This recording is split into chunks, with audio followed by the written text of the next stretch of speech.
지금 우리 함께 하나님 말씀 보도록 하겠습니다.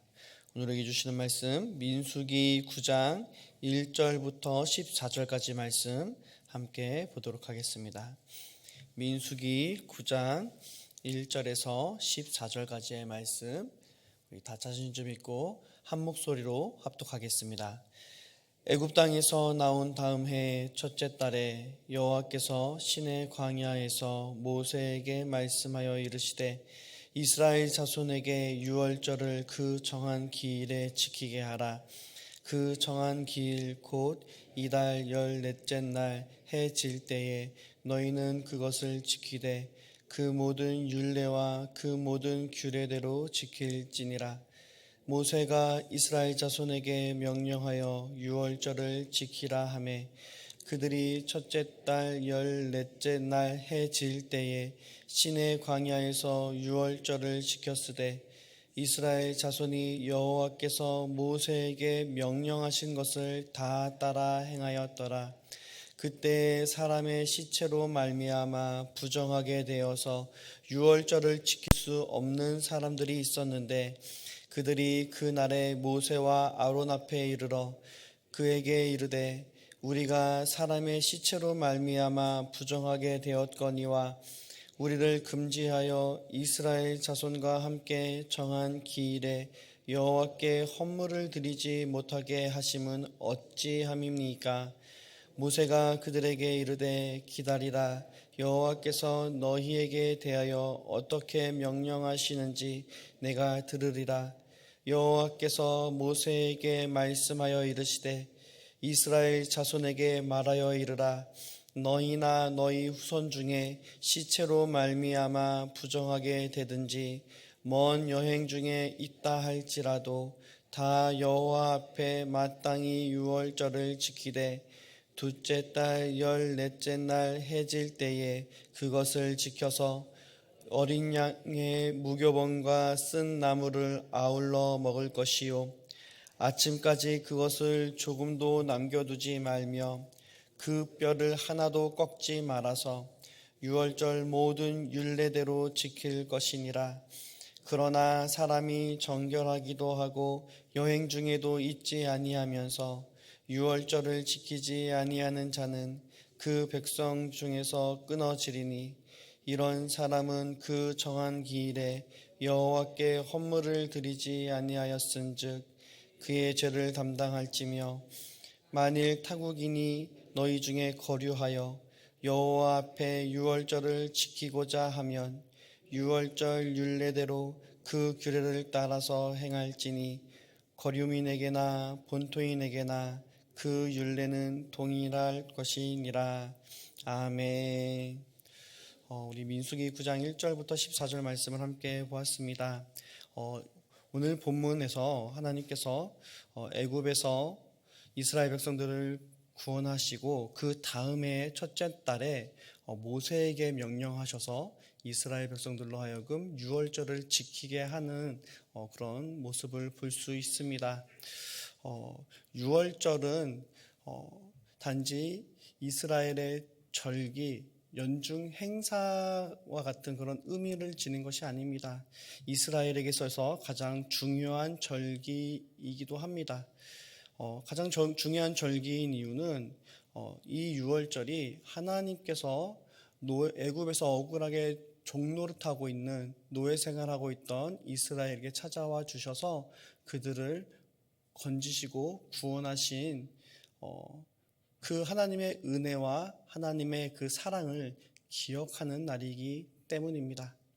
하나님은 이 유월절을 이스라엘 백성들의 그 연의 첫 달로 기억하라고 말씀을 하십니다. 이스라엘 백성들의 그 삶의 중심에는 자신들을 구원하신 하나님, 그들을 찾아와 주시고 그들을 기억하시며 그들을 건지신 그 구원의 그 사건이 있었던 것입니다. 한마디로 이스라엘의 시작, 그들의 삶의 그 시작은 이 유월절에 있었던 것이죠. 그렇게 유월절을 지키며 나아갈 때 지키는데 6절에 보면 사람의 시체로 말미암아 부정하게 되어서 유월절을 지킬 수 없는 사람들이 등장합니다. 시체로 인해서 부정하게 된 자들은 진 밖에 있어서 일주일을 머물러야 됐습니다. 그들은 유월절의 그 절기를 지킬 수 없었던 것이죠. 그런 그들이 모세와 아론에게 와서 우리가 시체로 말미암아 부정하게 되어서 진 밖에 있었는데 그것 때문에 유월절을 지킬 수 없었다. 그럼 우리는 어떻게 유월절을 지킬 수 있겠느냐라고 모세에게 물어보는 장면이 나옵니다. 그랬을 때 모세는 하나님께 여쭙니다. 그러한 사람들은 어찌해야 하는지. 그랬을 때 하나님께서는 모세를 통해서 말씀해 주시기를 10절과 11절 그리고 12절 말씀에 이렇게 말씀하십니다. 너희 후손 중에 시체로 말미암아 부정하게 되든지 먼 여행 중에 있다 할지라도 다 여호와 앞에 마땅히 유월절을 지키되 둘째 달 14째 날 해 질 때에 그것을 지켜서 어린 양의 무교병과 쓴 나무를 아울러 먹을 것이요 하면서 유월절을 지킬 수 있게 만듭니다. 한마디로 하나님께서 시체로 인해 부정하게 되었던지 또는 먼 타국에 여행 중이어서 유월절을 지킬 수 없었던 자들에게 그 다음 날, 그 둘째 달이죠. 둘째 달 14일에 똑같이 유월절을 지킬 수 있도록 하나님께서 대체의 날을 허락해 주셨습니다. 이것을 통해 알 수 있는 것은 하나님께서도 이 유월절을 담긴 그 의미를 중요히 여기신다는 것입니다. 하나님께서는 유월절을 통해서 이스라엘 백성들이 하나님의 그 사랑과 은혜 안에 기억하길 원하고 또 하나님의 구원받은 백성으로서 또 하나님의 거룩한 백성으로서의 정체성을 되새기길 원하셨던 것입니다. 하나님께서는 우리 가운데 베풀어 주신 은혜가 있습니다.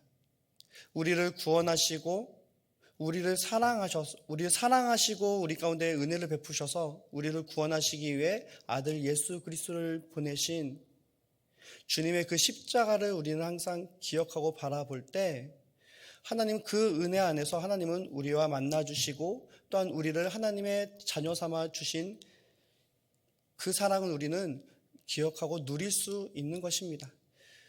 이스라엘 백성들에게 있어서 유월절은 그들의 해의 첫 시작이었고 그들의 중심이 되었던 것처럼 우리는 하나님 우리 가운데 베풀어 주신 예수 그리스도의 그 십자가가 우리 삶의 중심이 되어야 될 줄 믿습니다. 그런데 그렇게 사랑의 그 하나님, 그 유월절을 통해 하나님의 사랑받는 자녀들, 하나님의 백성들로서의 그 은혜를 누리길 원하시는 그 하나님께서 13절에 그 사랑의 하나님께서는 13절엔 이런 말씀을 주십니다. 그러나 사람이 정결하기도 하고 여행 중에도 있지 아니하면서 유월절을 지키지 아니하는 자는 그 백성 중에서 끊어지리니 이런 사람은 그 정한 기일에 여호와께 헌물을 드리지 아니하였은즉 그 죄를 담당할 것이다 라고 말씀하십니다. 유월절을 아무런 이유 없이 유월절을 지키지 않는 사람들은 그 백성 중에서 끊어지리라라는 두려운 그런 저주의 말을 하나님께서는 경고의 말씀을 하고 있는 것이죠.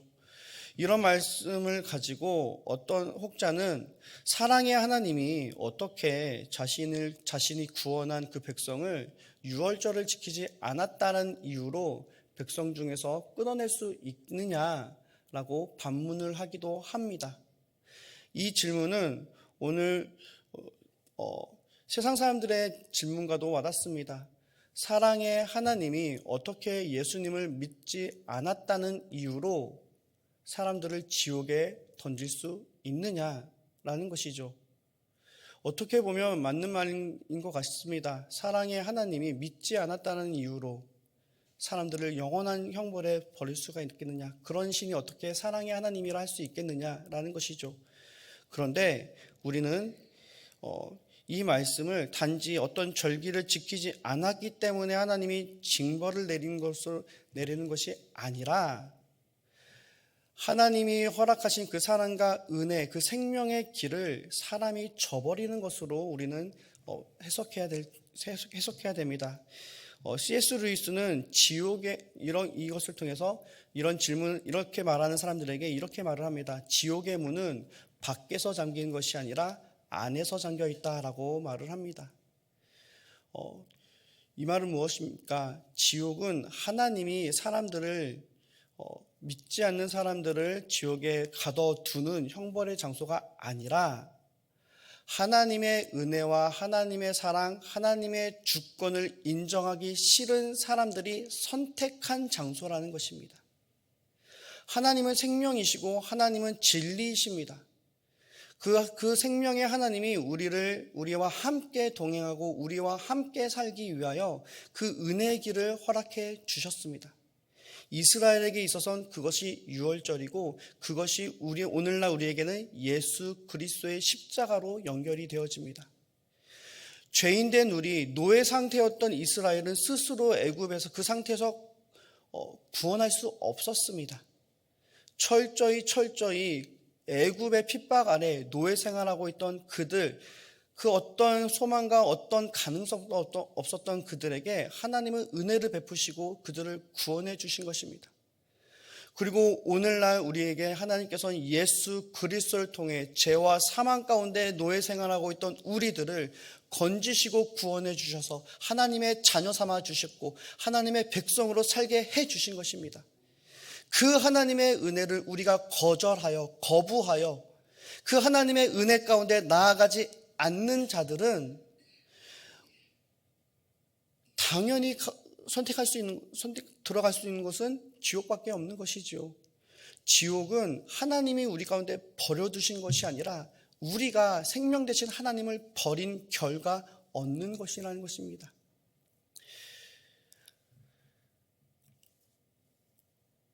우리 삶의 자리 가운데 우리는 우리의 마음, 우리의 중심이 그 은혜를, 하나님의 은혜 가운데 항상 거할 수 있도록 우리는 우리의 중심을 하나님 앞에 온전히 올려드려야 될 줄 믿습니다.